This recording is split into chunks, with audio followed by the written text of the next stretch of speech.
है, घमंडिया है, धोती फाड़ के रुमाल कर दिया। कांग्रेसी फिर भी बोल रहे हैं वाह राहुल कमाल कर दिया। अरे हालत अपनी देखो। अभी नरेंद्र मोदी जी ने कहा है 2028 में भी नो कॉन्फिडेंस मोशन लाओगे, लेकिन इस बात की गारंटी नहीं है कि विपक्ष की सबसे बड़ी पार्टी कांग्रेस होगी या कोई और होगा, क्योंकि इनका अस्तित्व मिटाने के लिए जनता इंतजार कर रही है। जो देश के प्रधानमंत्री का सम्मान नहीं कर सकता, रावण बुलाता है, उसके लिए क्या कहूं। लोकेश जिंदल जी, आज प्रधानमंत्री ने दरबारियों का भी बहुत जिक्र किया है। दरबारियों के बारे में सोचिए, क्योंकि वो कहा जाता है ना, birds of a feather flock together. Manipur पर इस तरह से चर्चा हो रही है जैसे मणिपुर आपके जमाने में या कांग्रेस के जमाने में बिल्कुल शांत था। जितनी शांति इस वक्त थी मणिपुर में, उतनी तो पहले कभी हुई नहीं। हाँ, आज समस्या है, आज वहां पर अशांति है, वहां पर कुछ ऐसे वारदातें हुई हैं जिससे इस देश शर्मसार है, पर उस पर मिनटों से आप तुलना करेंगे कि कितने मिनट कोई बोला। कल गृह मंत्री ने बोला, आज प्रधानमंत्री ने बोला। करेक्टिव स्टेप्स हो रहे हैं कि नहीं? मुद्दा यह है या मुद्दा यह है कि किस तरह से इस पर राजनीतिक रोटियां सेकी जाएं? आज विपक्ष को भी इस सवाल का जवाब देना पड़ेगा। नाविका जी, मैं सीधा जवाब देता हूँ।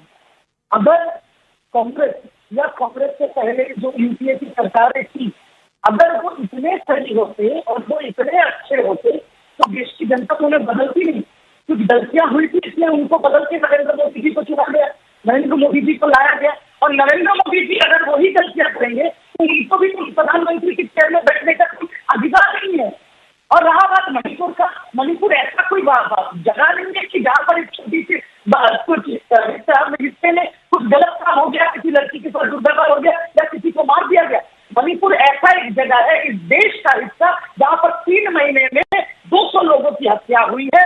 वहां पर जातिगत विवाह हो रहा है। पूरे मणिपुर को 2 हिस्सों में बांट दिया गया है, सीसी और मैथिली में।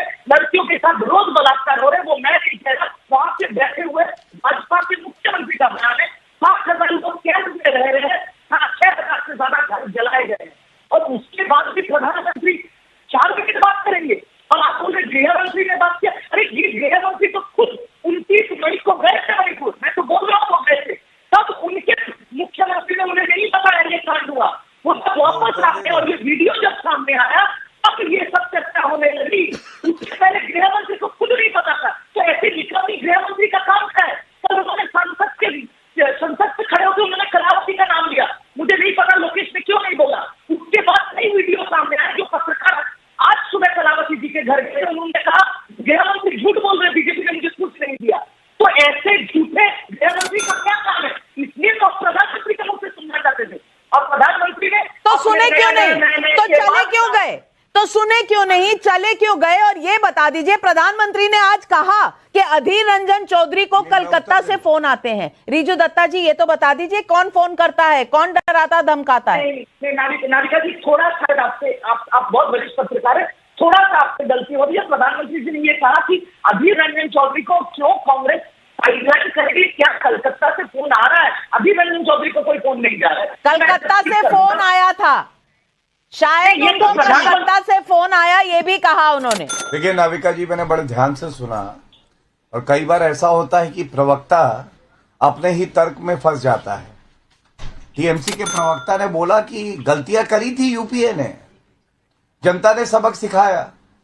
तो गलतियां करी यूपीए ने और आप उनके साथ आ गए। केवल नरेंद्र मोदी जी से इतनी नफरत है कि जो गलतियां करता है, जिसने देश को लूटा, वंशवाद का प्रतीक है, सांप्रदायिक राजनीति करता है, उसके साथ आ गया। वाह, क्या तर्क है, पूरा देश देख रहा है। दूसरी बात, आज ये पूछा जाएगा, ये जो गिद्ध राजनीति करते हैं, नाविका जी, अभी तो कुछ सप्ताह हुए हैं, 55 हमारे नागरिक मारे गए थे। पश्चिम बंगाल में हिंसा हुई थी, वहां पे कोई गिद्ध जाएगा उड़ उड़ के, ये घमंडिया का? वहां पे हमारे भाई बहनों के साथ क्या हुआ? और जब 70 साल की महिला के सामने देखते हैं हम किस तरह से अत्याचार होता है, मारा जाता है, मजूमदार जी नाम था उनका, ये बात है जब चुनाव चल रहे थे, तो महिला अस्मिता का क्या हुआ? और 2 मई कानून व्यवस्था गई, इतनी हिंसा हुई, बलात्कार हुए और एफआईआर नहीं लिखी गई और कलकत्ता हाईकोर्ट ने खींच के थप्पड़ मारा। और आज महुआ मोइत्रा जो कि बहुत चिल्ला चिल्ला के बातें रखती हैं, उसमें तथ्य नहीं होते हैं। वो खुद नहीं थी संसद में सुनने के लिए कि प्रधानमंत्री जी को क्या जवाब देना है, क्यों नहीं पूछा जाएगा। और ये भी पूछा जाएगा, महुआ मोइत्रा महिला की बात करती हो तो महिला जो पश्चिम बंगाल में बलात्कार होता है, मारी जाती है, डराया जाता है, जिनकी गलती केवल इतनी है कि वो राजनीतिक सोच आपसे अलग रखती है, उनके लिए आवाज क्यों नहीं उठाती। सवाल बहुत गहरा है और रीजू दत्ता आपका काउंटर चाहिए, आपका जवाब चाहिए इस पर। दूसरी तरफ कर लेती मैं है। सिर्फ जवाब इतना ही देना चाहता हूँ कि दुनिया का वो व्यक्ति सबसे ज्यादा कायर होता है जो अपनी गलती छुपाने के लिए दूसरों की गलतियां गिनवाता है। इसे वाटर बाउंड्री कहते हैं। वाटर बाउंड्री के हिंदी दिक्कत तो ये है, उनको ममता बनर्जी को कायर क्यों बुला रहे हो? और मैं सिर्फ ममता बनर्जी को कायर क्यों बुला रहे हो? कलकत्ता हाईकोर्ट हर बार थप्पड़ मारता है, उसके बाद तो वहां कार्रवाई होती है।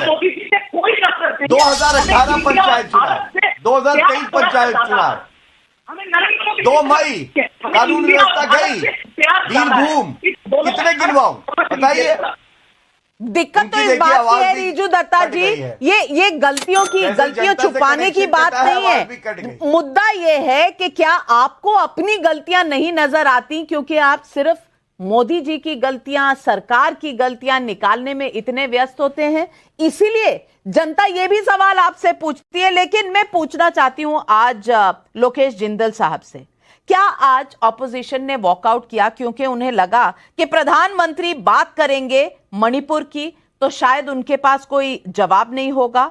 क्या इसीलिए आपने वॉकआउट किया क्योंकि आपको लगा कि प्रधानमंत्री इस बात की बात करेंगे कि आपने अपने अतीत में क्या क्या गलतियां की हैं? आपने एयरफोर्स एक्शन मिजोरम में किया था 1966 में, क्या आपने इसीलिए वॉकआउट किया क्योंकि आपको डर था कि प्रधानमंत्री बात करेंगे नेहरू की, जब उन्होंने आसाम को अपने किस्मत पर छोड़ दिया था 1962 में? क्या इसलिए वॉकआउट हुआ था क्योंकि आपको लगा कि प्रधानमंत्री इस बात की बात करेंगे कि मणिपुर में जब कांग्रेस थी तब क्या हुआ था?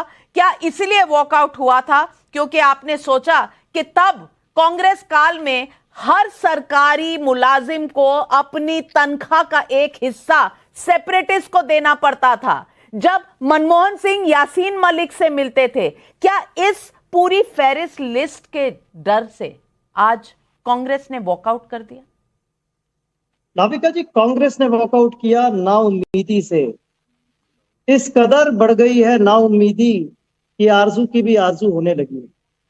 हम प्रधानमंत्री से मणिपुर के बारे में पूछ रहे थे और प्रधानमंत्री किसकी बात कर रहे थे? चुनाव की, सरकार की। नाउम्मीदी तो अब अवनीश अवस्थी जी, नाउम्मीदी तो अब 2028 तक प्रधानमंत्री ऐलान कर चुके हैं, तो ये इतनी नाउम्मीदी लेकर कहां जाए? देखो नाविका जी, बड़ी साफ सी बात है कि लोकेश जी को समझ में नहीं आ रहा, अजीज खान और रिजू दत्ता को समझ में नहीं आ रहा। 2018 में कह दिया था, उन्हीं के नरेंद्र मोदी के बनाए हुए एजेंडे पे आज भी आप चल रहे हो। उन्होंने कह दिया था ना कि 2023 में लेके आना फिर से, अब उन्होंने कह दिया 2028 में लेके आना फिर से। तब आप कहते थे कि नहीं, अभी आपको वही करना पड़ रहा है, आगे भी वही करना पड़ेगा। क्यों? उसका कारण है क्योंकि जमीनी स्तर पर इस देश में जिस तरीके का कार्य हुआ है ना पिछले 9 सालों में, पिछले 70 सालों में काम नहीं हुआ, ये सच है। लोगों को मालूम है। आप टेलीविजन चैनल पे बैठ करके जिस तरीके से बात कहते हैं ना, आप बताइए हिमाचल में बैठ कितना बड़ा सरकार आपको बताता हूँ 7.5 लाख करोड़ का कर्ज हिमाचल में सरकार आने से पहले आपने कहा कि महंगाई मुद्दा है। 3.5 लाख करोड़, आपको 3.5 लाख बताइए, करोड़ गुजरात में कर्ज है। जब मनमोहन सिंह बताइए इस महंगाई का कारण क्या है? राज्य सरकार कर्जे पर कर्जा लेती जाती है, महंगाई बढ़ती जाती है। मनमोहन सिंह गए 2014 में, तब पेट्रोल का दाम क्या था? कम कर दिया। बताइए ना। आज रोजगार बताइए किस लेवल पर है? हरियाणा में 40% से ऊपर बेरोजगारी है। अब आप हरियाणा पे आ गए। कौन जिम्मेदार है इन सबका? अधीर रंजन चौधरी जो है पश्चिम बंगाल में कहते हैं, अधीर रंजन चौधरी जी को निलंबित कर रहे हो क्यों? क्योंकि हमने आपसे सवाल पूछे, जिम्मेदारी निभाते हुए कभी हम तो प्रस्ताव रखा पश्चिम बंगाल की हिंसा पर, लेकिन आप विपक्ष से नहीं चलने वाली है। नहीं, सवाल पूछने पर अधीर रंजन चौधरी जी को निलंबित नहीं किया गया है। उन्होंने नीरव मोदी नाम कहा प्रधानमंत्री का, इस पर निलंबित किया गया है। और सफाई क्या है? नीरव मने शांत, इसीलिए मैं शांत शब्द कह रहा था। वैसे माफ कीजिएगा, उन्होंने कुछ ही समय पहले दलील दी थी कि उन्होंने राष्ट्रपति को राष्ट्रपत्नी कहा था क्योंकि उनकी हिंदी अच्छी नहीं है। आज नहीं, इतनी उस अच्छी समय हिंदी भी हो गई specifically कहा कि था उन्होंने, नीरव दोबारा कहा शब्द था। शांत की जगह यूज कर रहे हैं। क्या गौरव भाटिया ये एक्सप्लेनेशन आपके गले उतरती है? देखिए, मैं तो ये कहूंगा, ये वो अधीर रंजन चौधरी हैं जो वाकई बहुत अधीर रहते हैं। और नाविका जी, आपने बिल्कुल सही कहा, राष्ट्रपति का जो सम्मान होना चाहिए वो नहीं किया। राष्ट्रपत्नी, हिंदी खराब है। उसके बाद अभी हमने संसद में देखा किस तरह से इन्होंने कहा प्रधानमंत्री जी के लिए कि द्रौपदी का वस्त्र हरण हो रहा है और हमारा राजा अंधा है।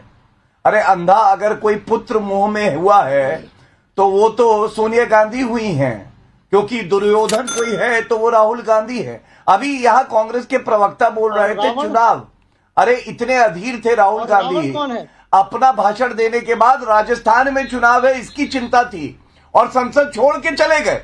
और अभी 20 दिन से कह रहे थे मणिपुर का मुद्दा बहुत ही आवश्यक है, तो छोड़ के क्यों गए?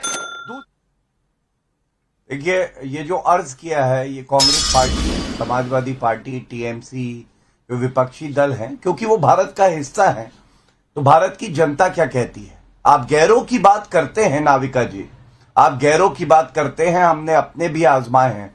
लोग कांटों से बच के चलते हैं, हमने फूलों से जख्म खाए हैं। क्योंकि ये मिट्टी का तेल लेके जो घमंडिया बैठे हैं, ये केवल जख्मों पे नमक डालना जानते हैं। और प्रधानमंत्री जी ने आज मरहम लगाने का काम किया है। मुझे तो शर्म आ रही है, इनकी नेत्री जो संसद के पटल पर बोली, वो आज क्या उपस्थित थी सदन में? मुझे तो नहीं दिखाई दी।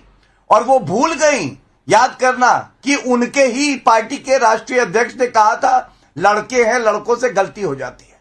वो भूल गई कि आजम खान ने एक नेत्री के जो अंग वस्त्र होते हैं उसका रंग देख लिया था अपनी आंखों से। वो भूल गई कि जब अखिलेश यादव मुख्यमंत्री थे तो 40% बलात्कार के मामले ज्यादा होते थे बनस्पत जब योगी जी मुख्यमंत्री बने, और अपराध और बलात्कार के मामलों में कमी आई। वो भूल गई कि अखिलेश यादव उनके जो पति हैं जब मुख्यमंत्री थे और एक पत्रकार थी, उसने पूछा कि रेप हुआ है तो अखिलेश यादव बोले तुम तो ठीक हो, तुम्हें तो कुछ नहीं हुआ है। इसलिए कम से कम मैं इतना कहूंगा, ये समय वो है कि ये जो आप छिछोरी घटिया हल्की राजनीति करते हैं ये बंद करें। और प्रधानमंत्री जी को रावण बुलाया गया, देशद्रोही बुलाया गया। अधीर रंजन चौधरी ने आज तुलना नीरव मोदी से कर दी। कम से कम इतना तो आलोचना करते कि हाँ, ये जो घमंडिया है ये गलत बोल गया और इसीलिए आज उसे सस्पेंड कर दिया है। नाविका जी, जो खबर आ रही है, Adhir Ranjan Chowdhury has been suspended now because उन्होंने ऐसी गलत अमर्यादित भाषा का प्रयोग किया।